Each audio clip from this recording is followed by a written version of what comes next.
Welcome to the NFC Preview Show here on Team MBS Media. I am your host, Jeff Barnes, and I'm joined by a couple of wonderful characters. Perhaps you know who they are. We're going to start by introducing Greg Rector, as I like to call him, Greg Cosell, because, he reminds me of my favorite, Howard Cosell. Yeah. Greg, welcome back. Hey, Jeff, how you doing? Man, it's been a while since we talked some ball. Since the draft. Yeah, so we're going to have some fun tonight. And speaking of callbacks, right? Here's a face you haven't seen in a while. The beard's longer, but he remains the same. I'm talking about the amazing Steve Rogers. Steve, welcome. How's it going, guys? Happy to be back. My beard ain't as long as yours, man, but you got it working. I must say. It's a process at this point. Yeah, but mine doesn't work like that, man. It gets a little fuzzy, and then all of a sudden my face starts going, cut it off. Yeah, I envy you guys that can do the long beards, man. I really do. So the season's almost here. We're midway through training camp. Final preseason games coming up, followed by final cut downs. It's time to really start talking about some NFC football. We'll let the AFC guys have next week, but this is our week. So we're going to talk some NFC football. And we can't help but start with the NFC South. Last year's division snuck in a division winner that was not even 500 in the Bucks. So let's turn around. What's going to happen this year with this division? And we're going to let you start off the North. I want Greg to start off with the South. So, Greg, give me your impression of the South so far this year. Okay, so far we've got Mr. Derek Carr sitting in New Orleans. We've got Bryce Young, the rookie quarterback in Carolina. We've got Desmond Ridder in Atlanta. And Tampa Bay apparently is Baker Mayfield, from what I understand. The way I'm looking at this division, I think it's the Saints to win or lose. They're just that much stronger on defense than everybody else in this division. Yep. And because of that, I believe that the Saints will win it. I just can't trust the Atlanta Falcons as of right now. I just can't. And Carolina, we know that they're in a rebuild. And as far as Tampa Bay goes, well, Mike Evans and Chris Godwin, good luck.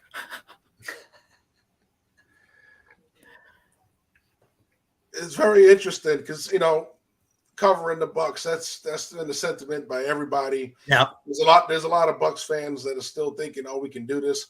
If you watch Bucks Weekly, when we're back soon with Buck Weekly. I have the Bucks super fan Buckified Burt come on every once in a while. Very energetic guy, Very positive guy. So he can tell you right now, he believes they're going to the playoffs this year, no matter who the quarterback is. Talking about that defense, but I'll talk about them in a minute. But Steve, it's your turn. Give us your impression of the NFC South. I think Greg was pretty well on point with everything he said. I too believe that I think it's New Orleans' division to win or lose. I think they have the superior defense, and at least Derek Carr may or may not be the most established, most effective quarterback of the four quarterbacks in that division. So I kind of want to lean that direction, and maybe Michael Thomas is back to healthy. So we'll see how that connection can work out chemistry wise. And then, it's the Panthers are rebuilding. They've got a brand new rookie. They've got a wily veteran, former Minnesota Viking, my hometown guy, Adam Thielen. So I'm sure he'll help him around the ropes, figuring out how to get around the NFL year one. And they'll be a team to be a couple years from now figuring it out. And then the Bucks. The Bucks always seem to either want to believe that they have a chance. I think I'm slightly higher on the Baker Mayfield tree than Greg might be. He did manage to lead a Cleveland team to a playoff berth, and maybe was it a playoff win, one win. And so that team hasn't seen that in, I don't know, my lifetime. So Baker's got a little bit more upside, I think, at least for now, and who knows what Kyle Trask actually has. So I think you have to start with the experienced guy first and see what happens. But I still think it's New Orleans to lose, and I think they'll get just above 500, 9-7, and they'll take that division. I think all three of us are thinking the same wavelength as far as who's going to win the division, right? We talked about New Orleans, and it's a division full of defense, right? We're not talking about wowing you on offense throughout this division. There's only one veteran quarterback of the group, right? When you think about it, Baker Mayfield makes two, if you want to consider him a veteran at this point. I mean, right? Unless you want to count Tyler Heineke. yeah, well, and he's not starting, right? So, right, it's going to be young quarterbacks in Carolina, in Atlanta, right? So when you think about this, all four teams have very good defenses. I think we can look at that. I think when you look at the caveat of this group, it's going to be about which team offensively gels the fastest, right? Derek Carr is coming into a new situation in New Orleans, right? They have one of the best defenses. They have one of the best offenses when you count him. Tampa Bay, you look at the skill players around those two quarterbacks and go, all right, well, Baker Mayfield's going to be the starter, but is the offensive line going to come together? Are they able to run the football consistent enough to take the pressure off of Baker Mayfield so he doesn't have to do it all like they did with Tom Brady? So that's going to be the big key for those guys. Carolina, I think it's going to be a few weeks before that whole situation comes together. I think they'll be a better team in the second half of the season than they will be in the first. I think once you have a new coaching staff, a young rookie quarterback, a lot of moving pieces there, I think that's going to take a while to fully come together. When you look at them in the preseason, it looks like they're still trying to figure things out. So Week 7, Week 8, Week 9, I think you're going to start to see a real Carolina Panthers start to come out, and they'll be a more competitive team in the second half of the season than they will in the first. Will it be enough to overtake Tampa Bay and stay out of the cellar? We're going to find out. Right? I think Atlanta's going to be a better team because you look at the running back situation, you look at the defense, you look at the young talent they have at receiver and at tight end, right? So you look at what they have going on offensively. We know what they have defensively. I think overall that team is going to be the team that's going to push New Orleans the most. I still see New Orleans winning the division by 2 or 3 games, but overall, I think when you look at it, if there's 2 teams that have the ability to be over 500 in this division, it's going to be the Saints and the Falcons. Yep. Yeah, I agree with that. The Saints last year can pick up the offense of the NFL. Yep. The Saints last year were 30th in turnovers. For the first time in 5 seasons, they were way down in their turnovers. If they get their turnover game back, that defense is very, very deadly. Indeed. So we touched up on the South. We're pretty much a consensus who we believe is going to be the cream of that crop. Let's slide on over to the West Coast, the best coast. We're talking the NFC West, and last year the cream of the crop was San Francisco and that pretty good quarterback they had, Brock Purdy. And here we are looking at situation where I didn't think 6 months ago he was going to be able to start the season. It looks like he's going to be able to start the season for him the way it's going. He's had live reps in practice. He's been throwing the ball. I think they're pushing him to the point where you may have Brock Purdy week 1 as opposed to starting the season on PUP like it was originally projected. So really interesting. Now what happens with, their quarterbacks behind that, Trey Lance, Sam Darnold, that's going to be a whole nother situation. But let's start it off again with you, Greg. What do you think it is Western Division? Well, I do have the 49ers as the team to beat still. I'm really hoping that they don't sign Nick Bosa, but that's probably not going to be a realistic situation for me anyway. Brock Purdy should be the starting quarterback for the Niners. That's a given at this point. I really, really don't see him being able to remain healthy, though. I really don't. I just think he gets exposed on the right-hand side this year because they've got a new right tackle. And, of course, he likes to roll out to his right. I'm not too certain that he survives a 17-game season. Now, the Seattle Seahawks, as we all witnessed Saturday night, Boye Mafe, a guy that I was really high on in the draft 2 years ago. He really played magnificently against the Cowboys the other night. And if they get growth out of their defense, they could beat the 49ers. They have enough depth. Jackson Smith and Jigba looked really good as well. Then, of course, you have the Rams. I don't know what the Rams' offensive line is going to be like whatsoever. And without an offensive line in this league, you're in trouble, right? In Arizona, Kyler Murray's not going to be playing. Good luck. Enjoy the first overall draft pick. And, that's where Arizona's going to be. Yeah. All right, Steve. Again, once again, Greg and I are almost in the hook step with everything you said. I think this is still the 49ers at the slightly ahead. I think the Seahawks have closed the gap, and if their defense can take another step forward, Geno Smith might actually just be the guy, and they've signed him to be so. And they've got DK Metcalf, they've got the running back and running game that's working again. So watch out for Seattle and Pete Carroll. I think if they don't manage to take down Seattle from the division, they're most certainly going to be one of the wild card teams and could take someone out. And then again, the Rams aren't dead. But I don't know, like he said, what their offensive line is going to be like and how well Matthew Stafford can continue to survive living the Detroit life again in LA, getting hit all the time. So I don't know how that's going to work out either. And I agree. I don't know how long Kyler Murray is going to actually be behind playing center either in Arizona. I think they're going to have also one of the worst records in the NFL, who's hoping for the first round pick. So I agree with everything Greg said. I think this is the one division where it's really up for grabs, right? Because you think about the division winners coming back with some questions. Is the quarterback going to be healthy enough? Was it a flash in the pan, or is he legitimately what we saw, right? So that's one of the major issues there, is that because if he's what we saw, then the offense takes off to a whole nother level like it did, and they continue to push for a Super Bowl berth.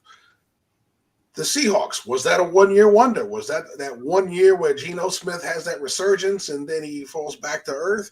Or is he enough to keep going?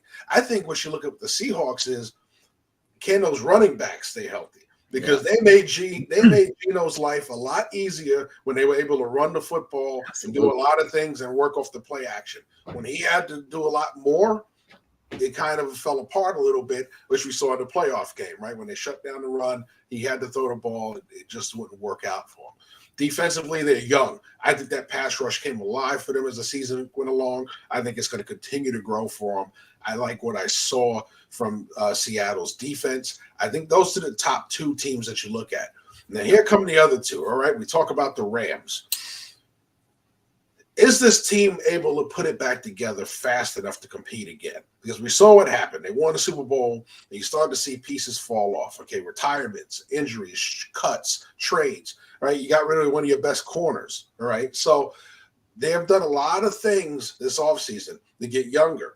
Is that running game going to be enough to help out your quarterback? Because once again, you don't want your quarterback with the Rams with a questionable offensive line throwing all day. Yes, you have the receivers and Kupp and those guys, but those guys still have to be able to have their quarterback throw them the ball consistently when he's not being constantly hit and under duress.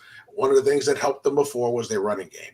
They don't have those backs anymore. We know about Gurley being gone. We know about a lot of the young backs. Henderson is gone. The kid from Florida State gone, right? So they've, once again, revamping the backfield. So is it enough to keep up with those other two teams? That's the question. A lot of big questions there. And then finally, Arizona. New coach, no, not really a new coach, right? But new situation, new coach, new situation, New coach. right? So when you think about it, is Kyler going to be healthy enough when he comes back? One. Number two, how is this new coach putting it all together? Because it was great when you were the OC in Philadelphia and when you were under somebody else's philosophy. Now it's your philosophy. Is the team, grasping it enough that you're coming together as a team and able to compete right away? Are they going to miss the wide receiver that they traded away? You got him from Houston saying he was your savior. He had one big year, and after that, it fell apart. So once again, this is another team with a lot more questions. I think if you look at it talent-wise, Arizona's ahead of the Rams right now, because they still have a lot of pieces left over that they were building on. I think the philosophy of their last regime is what killed them. Okay, there's a guy who, once again, we talked about when he was hired, wasn't a winner at any level. As a head coach, comes into the Cardinals, has one really good year, but then once again fell back to who he was. So if this new regime could come into the desert and get a grasp of that organization and get it back pointed in the right direction quickly, they'll be a sleeper in that division. Yeah. And the new GM is certainly a blessing. Yes, well, as my scouting mentor would say, karma. Karma, yes, is really karma is a real thing. He worked for that organization for 20 plus years, so he knows it very well. He knows it very well, and he knew that individual very well. And yeah. So, also begs the question: is Kyler Murray going to be studying this playbook harder? Well. Here's the thing, right? You look at what happened with that situation, right? That you brought in the head coach. The head coach wanted that quarterback. He was my guy in college. I recruited him. He was my guy. The guy you recruited twice now at the college level and the pro level, you made sure you drafted him, didn't work out for you. Is it the kid or is it you? Okay. Sometimes it's the kid. Sometimes you just believe that you could fix a player that just is never going to get it. Sometimes you're just not the coach that you think you are. Right? I'm sorry.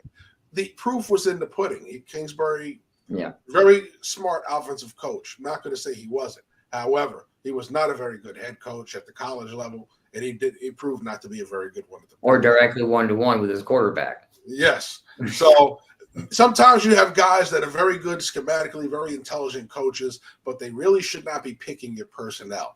You should let your GM do that job. And if your GM is letting the coach do that and he's not good at it, that's usually what happens. So I think what you're going to see now is this is going to be a breath of fresh air. He's going to come in looking to prove himself for this coach. You're also going to have a coach who realized what he had in Philadelphia and said, I know how to use him. I'm going to use what I have very well. And I think that's what's going to happen in Arizona.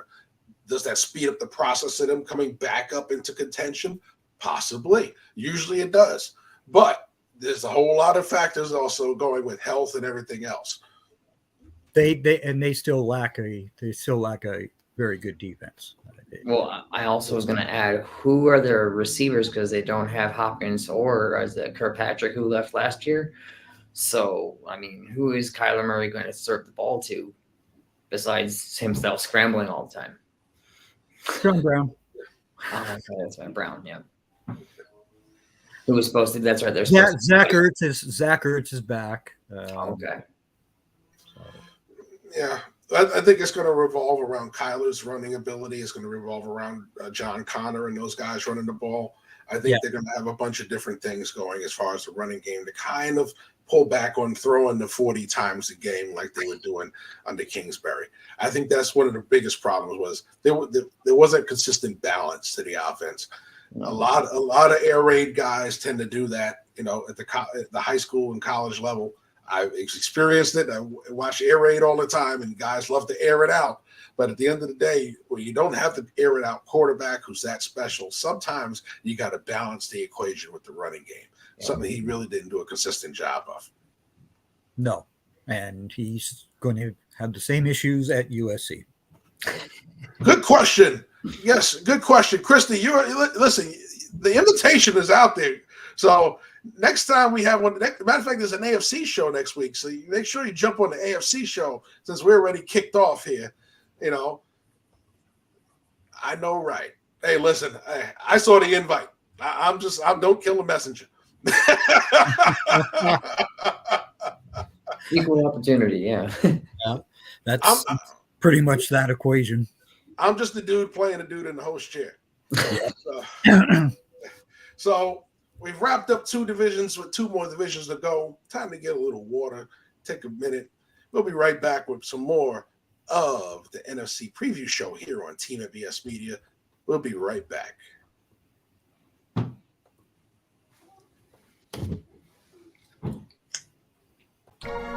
In 2006, we founded Yeti Coolers with a simple mission: build the cooler we use every day if it existed. One that was built for the serious outdoor enthusiasts rather than for mass discount retailers. One that could take the abuse we knew we'd put it through, out in the field and on the water. One that simply wouldn't break. We decided early on that production innovation would come from necessity and first-hand experience, not from market research and data analysis. Today, Yeti products perform when it matters most. Whether that be an excursion into the remote Alaskan wilderness, chasing redfish on the Gold Coast, or just getting together with friends in the backyard, we make gear that helps you stay out longer, travel farther, and live harder. # built for the wild.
And we are back with more of the NFC preview here on Team MBS Media. I am Jeff Barnes, of course, with Greg Rector, Steve Rogers, and we're going to move right on over to Greg's favorite division.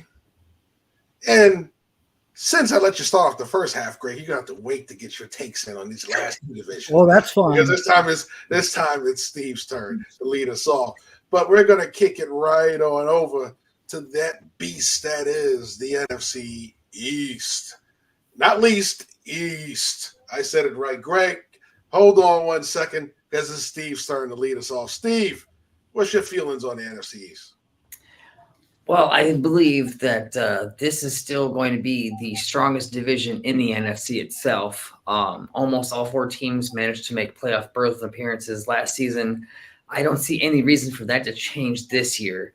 The Giants are much improved and still getting better, and so are the Commanders. And if they can figure out their quarterback situation, the Commanders might actually be a sneaky wild card team as well that might be able to make some noise. But this is, again, another one of those. There's 2 clear teams, and there's 2 teams kind of figuring it out on the rise. The Cowboys and the Eagles. This is the division is one of their 2 for this taking this season. Can Dak and the Cowboys finally figure it all out? Can Micah Parsons lead that defense to enough to overtake the Eagles, who almost won it all last year, if not for that one guy named Patrick Mahomes and that team in Kansas City? So I think it still might be the Eagles coming out on top of that division, but it's certainly not going to be a cakewalk for anyone, and it might even just be a dogfight all the way to Game 17. All right, Greg, let's hear it from the man that covers the Cowboys. Let's hear your thoughts on the NFC East. Well, Steve pretty much hit the nail on the head with the Giants and the Commanders. I really think that the Commanders could very easily make the playoffs.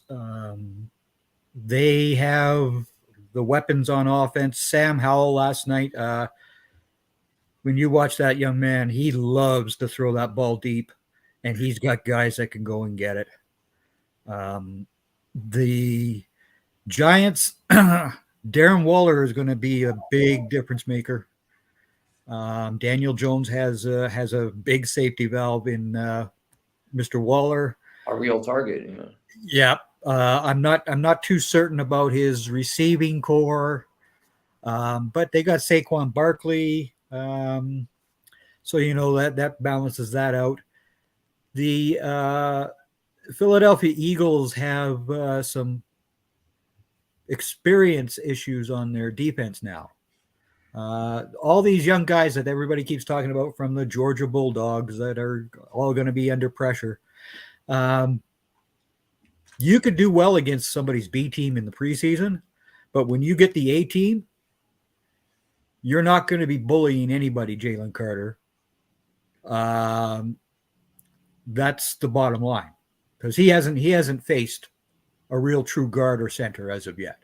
So yeah, he did his thing. That's fine and dandy. When it comes to the Cowboys and the Eagles, I have both teams finishing 12-5. So who's going to be first or second? I have no idea. Bottom line, I have both of them at 12-5. The Cowboys are the Cowboys. They're going to be there. All right. Well, for me, this division, you look at the history, the past 20 plus years, and we've only had one repeat winner in over 20 years, and that was the Eagles in 03 and 04. Yep. History has a funny way of repeating itself. But since then, we have not had a repeat winner. So, nope. And when you look at this division, you look at a division that put 3 teams in the playoffs last year. And all 4 teams have taken a step forward. Yeah. Okay. The Eagles did lose a couple of people in free agency, but they retained the main core of that defense. And they added in some excellent young rookies to go along with what they have on defense. And the same thing offensively. They added in some excellent young players that are going to fit right in. So I don't see a huge fall off. I think what you have to question the Eagles is going to be with the coordinators, right? You got 2 new coordinators. Everybody goes, well, they were there. They know the system. They know it's different. Every coordinator has a different way of calling a game. Yeah. I could be West Coast just like the guy next to me is a West Coast guy. We could have come up under the same coach. If you ever looked at Mariucci's West Coast, it's different from Holmgren's West Coast. All right.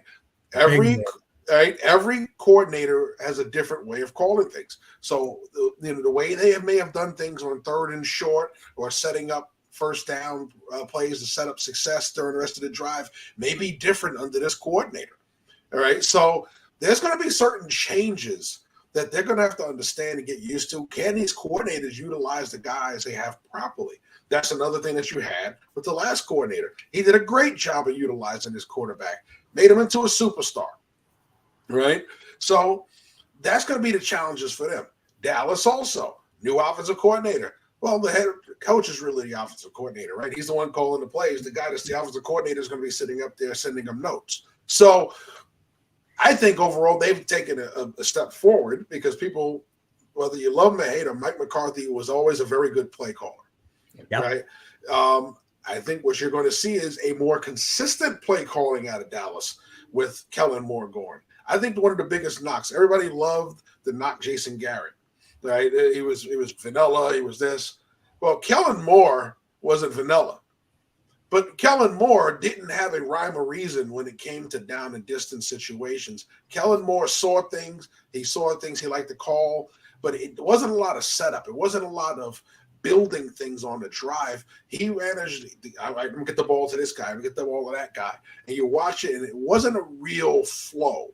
Right? Because you would see these real funky calls come out in the middle of the drive, right? So it wasn't a real flow to his offense. I think you're going to get back to the point where they're flowing on offense. They've been very vanilla in the preseason, but you still see them moving the football. I think overall that's going to work to their advantage. I think it'll be better for Dak Prescott. I think it'll be a lot better for those receivers, knowing that he's going to find better ways to get them the football than just running a bunch of crazy routes down the field.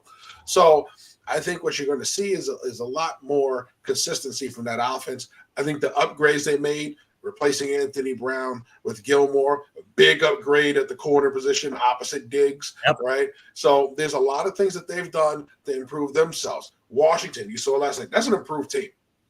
That's a very improved team. All right, and that wasn't anywhere near the Commanders' number one defense either. Exactly. All right, so that's a very improved team. And then finally, you have, of course, the Giants, who made the playoffs last year, bring back virtually their whole offense, most of their defense. And I think they upgraded a couple of places. I don't know about the Bradbury thing, though. That's a whole other thing when they got rid of Bradbury. They didn't really upgrade that, right? So I think they still have some weaknesses in the secondary, but overall, they've improved that team. I think Waller addition is a major piece because he's a matchup problem. They haven't had a real matchup problem since a young Odell Beckham. Yep. So you add in Waller, and now you add in the fact that they can run the football, right? With Saquon and throw the football to Saquon, and you have this matchup nightmare moving around in the slot and the wide position, and even at times flexed out as an X receiver, especially in the red zone where you can throw that fade to him. Darren Waller gives you a lot of problems.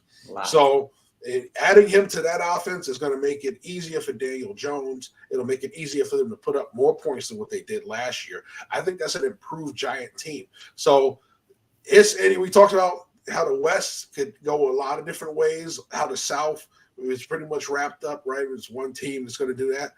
Well, the NFC East is going to be something to watch. Now, these teams, I think, are going to all take a step back. We had, 11 wins, 12 wins, and 10 wins last year. I think they're going to take a step back because they're going to beat up on each other. Yep.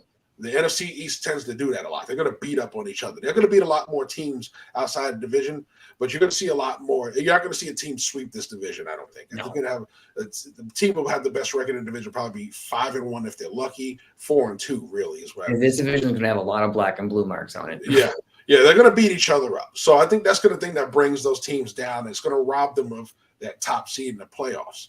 So I think that's what it comes down to. I still think you look at it. I think it's still a good chance the Eagles finally repeat as a division winner. I think Dallas can overtake them. I think the Giants can overtake both of them. And don't be surprised if Washington gets hot at the right time. They sneak ahead of all of them. So this is a very sneaky division. And if you're not watching it from start to finish, you're going to be surprised. Definitely. We're way ahead of schedule. So we've got some surprises coming up after we do this last division. All right, so we've done the South, we've done the West, we've done the East. Oh man, there leaves one division left. We're talking about that Norris division, the NFC North. And he's even got a little special banner for that one. You know what I'm saying? We got a little special banner for that one, and it's not popping up. So I'm talking about nothing right now. All right, so we're going to talk about the NFC North. Steve, you're an NFC North guy, so why don't you kick this one off for us?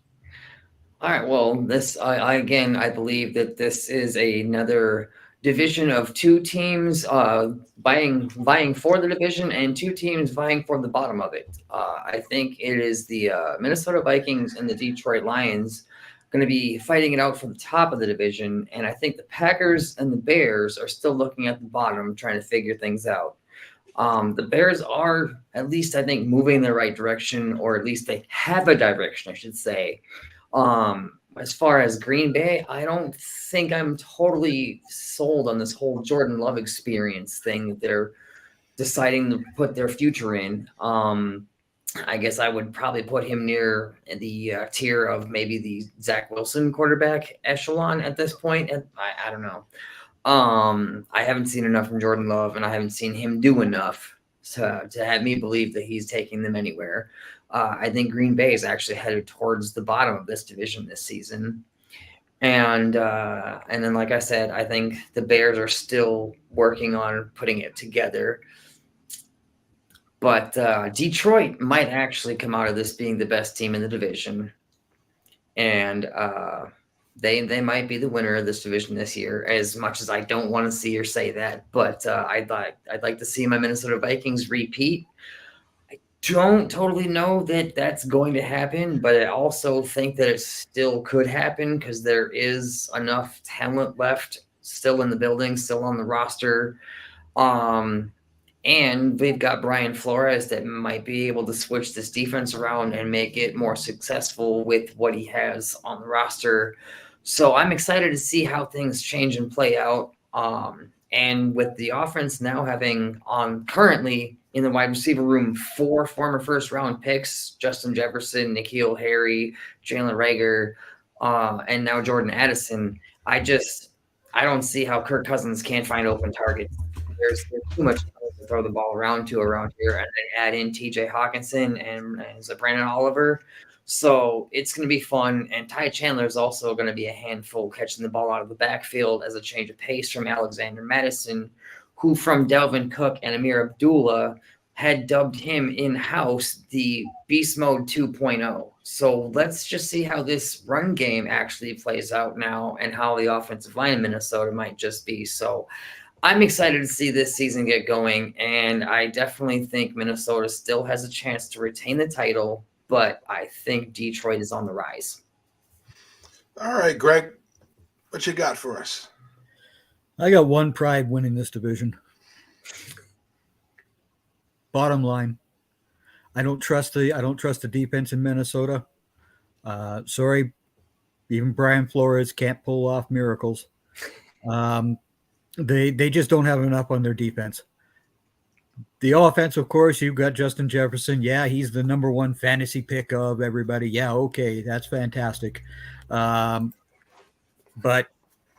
I really don't believe that the Vikings have enough on their defense to win this division. The Lions do. The Lions have loaded up. When you go into a draft and you actually draft a running back and a linebacker, a middle linebacker and a running back in the first round, you're going against the whole grain of the NFL. But that's because they're set everywhere else. Yep.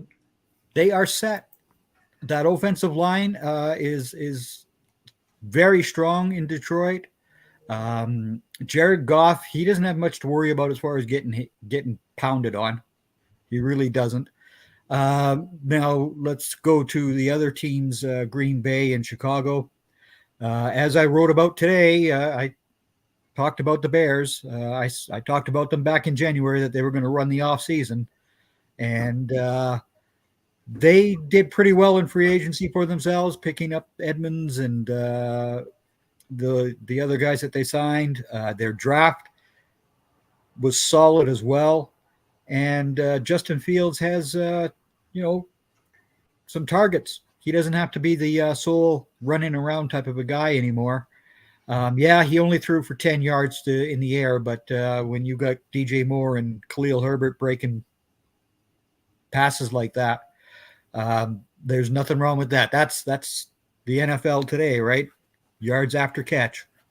And when you got guys who can do that, you're going to be well up. Now, the Bears defense, of course, still has some quote unquote holes to it. The Packers, I'm not overly keen on the Packers offensive line. I love their defense still. I mean, their defense is still, they still got guys on that defense. But Jordan Love, let's see what he can do with Romeo Doubs and Christian Watson and their new rookie tight end. Let's see what happens.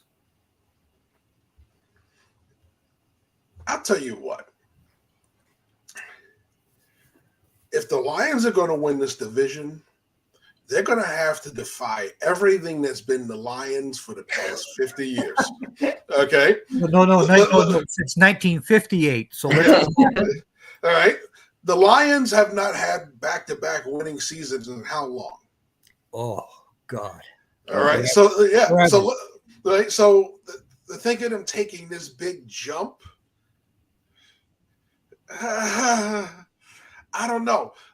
I watched them last year. They had some spirited games. They're a tough team. It came together in the second half of the season. Is that defense going to be much improved, or is it going to be the same? If it's the same, it still got shredded by a lot of people last year. That's true, yeah. Offensively, improving. But I didn't see an improvement in that backfield. I saw them staying level, right? And because what you did was you replaced one player, all right, and swap out with the same guy, yeah. With a younger version of that same player, right? You got rid of Sony Michel. You got the guy that plays just like him, right? So you really didn't improve your backfield. All right, so I don't see this vast improvement from the Lions. Listen, I love the linebacker they got in the first round. He was one of my top linebackers on my board. I think he's going to be great. Problem is, he doesn't score points. No. But he keeps Jahmyr Gibbs does, though, and Yeah, but Jahmyr Gibbs is the same. We just talked about it. He's the same running back you just got rid of, right? Yeah. Neither one of these guys run with a lot of power. They're shifty guys that squirt through holes and break some big runs. But when you don't give them that hole to squirt through, they don't really do much for you. They did get rid of Williams, who went to New Orleans, and they brought in Montgomery from the Bears. So and Montgomery's a good runner. Montgomery's a good runner. So I think once you talk about guys swapping and it's like you flip the card over and it's the same picture, right? Yep. It's pretty much what you got, right? You playing the memory game. Oh, it's the same guy on both sides of the card. Well, that's what they've done. We swapped it out with the same thing. Okay. Maybe catch the ball a little bit better. No, I really like what the Lions did with their secondary and free agency, though. They needed to. They absolutely had secondary needed help. Yeah. And that was their biggest weakness. Yeah. I think they've addressed that big weakness. It'll help their pass rush for sure. You'll see a lot more from that group. I think so. There'll be an improvement defensively. Like I said, I don't see a vast improvement offensively. I think overall you're going to be able to protect your quarterback. Yes, you'll be able to run the football the same. I don't see it being an improvement. Jay Watt, no, but he's going to be better this year. Yeah. So I think losing Jameson Williams for 6 games hurt. Yeah, that's a big problem. Yeah. Because that's one of the guys you're counting on to catch the football field. And Chark hasn't been consistent. Yep. And Amon Ra, though. They've got Amon Ra. He's a beast. Yeah. Yes. I picked the wrong St. Brown brother, and when I was, and I'll tell you right now, I picked the wrong St. Brown brother to go higher in the draft. Apparently, I thought it would have been Equanimous. He had everything you look for when he coming out of college, and oh boy, has he been a disappointment. But anyway, all right, so we've wrapped up all 4 divisions. We got 15 minutes left, so we get to have some fun here. Mm-hmm. So you guys each cover a team in this conference. So what I'm going to do is, and I don't have a coin to flip, so I'm just going to randomly say, Greg, you're going to start this one off, right? You are my advocate for the Dallas Cowboys. You sell us, your adoring public, on why this team is a contender and why we should believe in them possibly going the distance. Well, as I wrote the other day, Rob Gronkowski said that the Cowboys are going to the Super Bowl. Okay. I did write in the clearly that I'm not saying they're definitely going to the Super Bowl. Okay. I've been through this now for 28 years. This is, but the improvement with Gilmore in that secondary is going to be key. Even people panic because Overshown got hurt and he's gone for the year. Guys, you still have Leighton Van Der Esch and Damone Clark there. You have Jaron Kearse and Donovan Wilson, who play like that position as well under Dan Quinn. Oh, and Joe's not here, so the big fella that we got from that school up north, the one that the Philadelphia Eagles fans all say can't move. Well, he's not being asked to. Dan Quinn said, "Hey boys, we're not asking him to rush the passer. We're asking him to take off 2 offensive linemen," and that's what he's doing. That's exactly what he's doing. And guess what? The Cowboys have not done that in ages. So the improvements that they made on the defense, Micah Parsons is going for blood. He is going for blood. Pure and simple. You see every time you hear from that guy, he wants to be in the Super Bowl. You just feel it and feel it and feel it. And yes, George, I understand that all the hopes will be faded. I already said that, George. I already said that part. Oh, hold on. Order in the court. Order in the court. He's making his case, folks. That's right. Now on offense, getting Mr. Cooks is so key. CeeDee Lamb is going to have a field day with some of these secondaries that he's going to be playing against. Because you can't cover him, double him up all the time. You just can't. Now, my one concern is Tony Pollard as a number 1 running back. I have said this time and time again.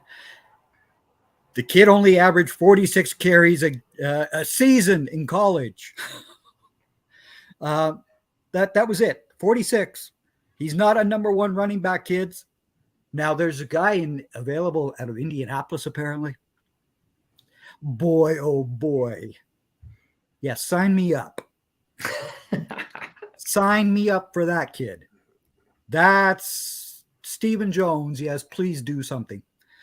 But offensively, as long as that line stays healthy, the Dallas Cowboys will be there. Bottom line. Okay. I'm going to deduct points for that trade in the closing argument. We're talking about the team that they have currently. We want you to make a case for the team currently, not for trades. So we'll deduct points for that. But otherwise, it was a good argument. All right. Steve, sell us on why Minnesota deserves more respect and deserves to be a contender. All right, well, first and foremost, I will not be going with the "in Gronk we trust" theory system. I do believe that Captain Consistency, Kirk Cousins, is yet again set up to go for at least another 4,000 yards easily, if not more.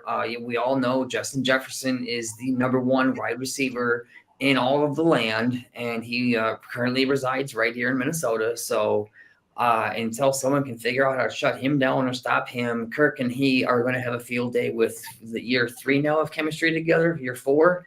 And they're just going to continue to set the world on fire. Our entire offensive line is the same as it was last year. So now we've got consistency and chemistry together, and hopefully some gelling can happen and improve that by just all of them being together for a second year together. Kevin O'Connell, again, year 2, taking the reins, and he in just his first season flipped the switch on the chemistry of the building. We won the division, went 13-4, was it? Yes, we choked in the playoffs against that New York Giants team, but moving on from that, we'll figure out this whole playoff thing. It's all about building experience. You got to get there first. So I think that Danielle Hunter getting a little bit of re-signed 1-year prove-it money, he's inspired, and he's got a new defense that's going to turn him back into an actual pass rusher again. We won't see Danielle Hunter dropping into coverage. We will see Danielle Hunter going specifically after the quarterback and only going after the quarterback, and probably seeing his best career year because he wants that full big contract that he really thinks he deserves. And I think Davenport on the other side helps him out with that as well, giving them some other boost in pass rush. And our linebackers are on the come up. Watch out for Brian Asamoah. And if you haven't heard the name Ivan Pace, get used to it because his name is everywhere here locally.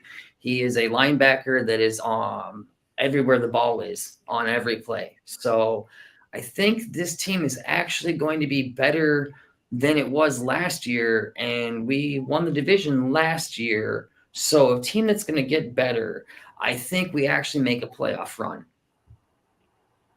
Okay. All right. Which will come to a crashing halt yet again when they meet the Dallas Cowboys and Trayvon Diggs shuts down Jefferson like he has the first 2 times they played each other. Well, 47 to get there first. 47 whole yards against Trayvon. That's it. So, what can I say? I'm going to say this. Kirk Cousins, for all the stuff that he gets, is one of the best statistical quarterbacks that you've seen. I mean, he's like Testaverde. Testaverde wasn't a great quarterback, but somehow he threw for 40,000 yards in his career, and not counting the last 5 or 6 where he was a backup most of the time. Yeah. Right, so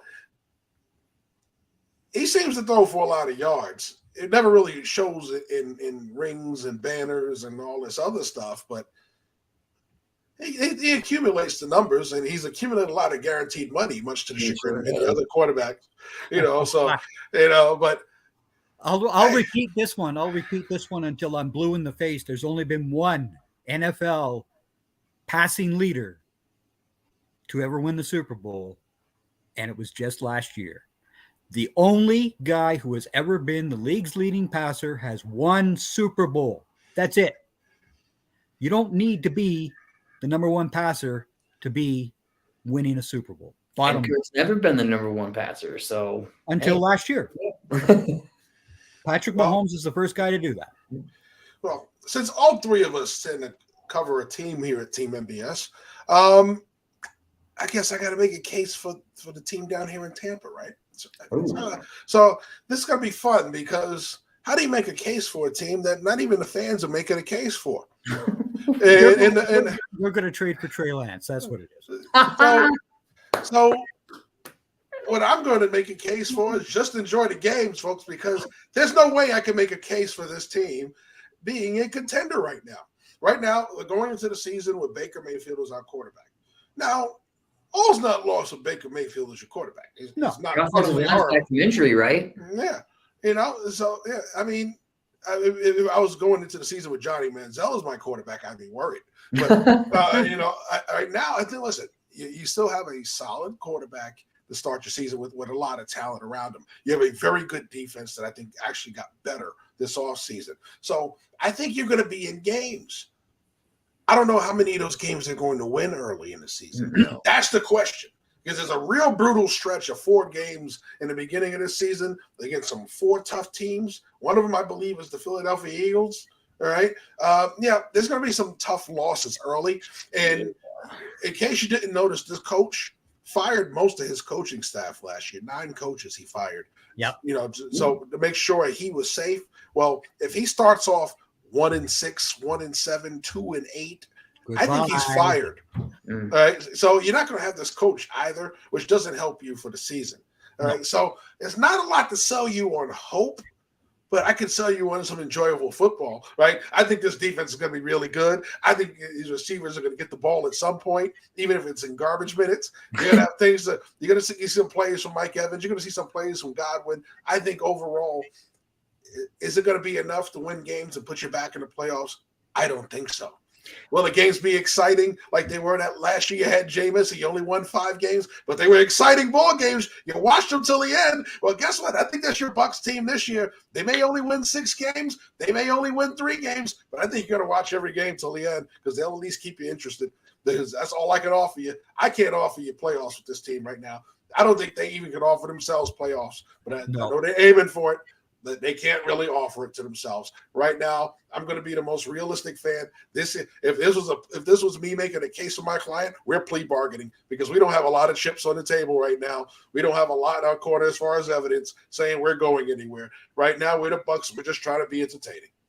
Yeah, and that's bound to happen. I mean, you guys had your Super Bowl run. It's over. Bottom line. Oh yeah.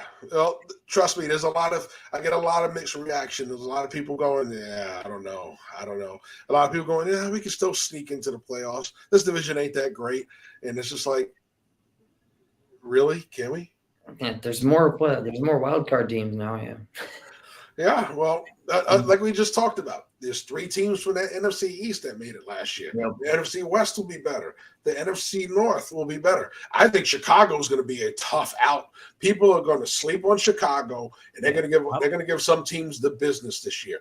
I think they did a lot this year in the free agency. I think they did a lot in the draft to improve that team to be way better than what you saw last year when they were just filling pieces out, getting rid of guys, trying to build equity for this offseason. They did just that, and they cashed in. Give credit to Pace. I mean, give credit to the Ryan Poles. The 2 P's. Pace got fired. Poles takes his place. 2 P's. And throw off with the names. Right, give it Poles. Great. A lot of credit for what he's done there so far. Now, can he keep building on it? Will be the question. But right now, he's off to a great start.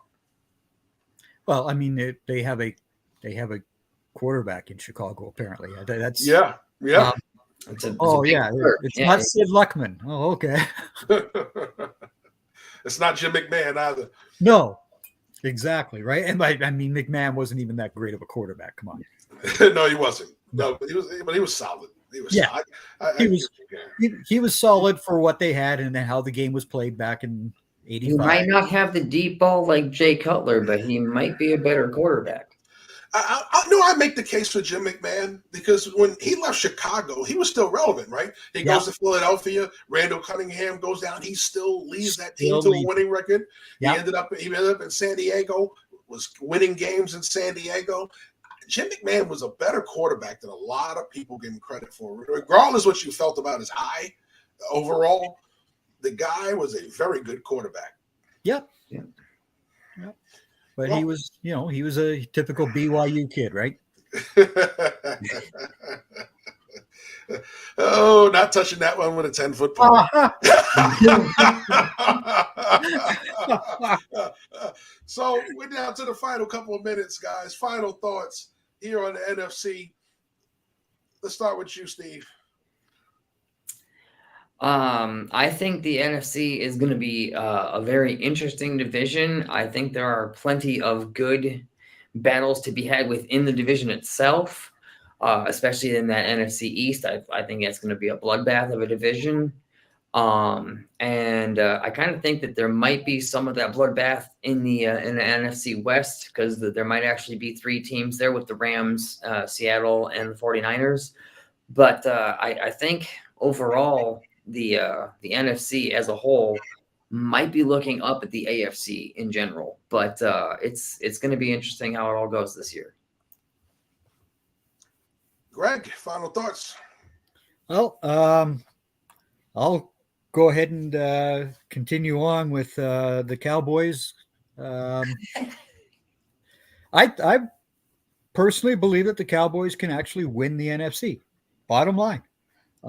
If that offensive line remains healthy, they have enough talent to do it. Do I pick them to win a Super Bowl? No, I just don't.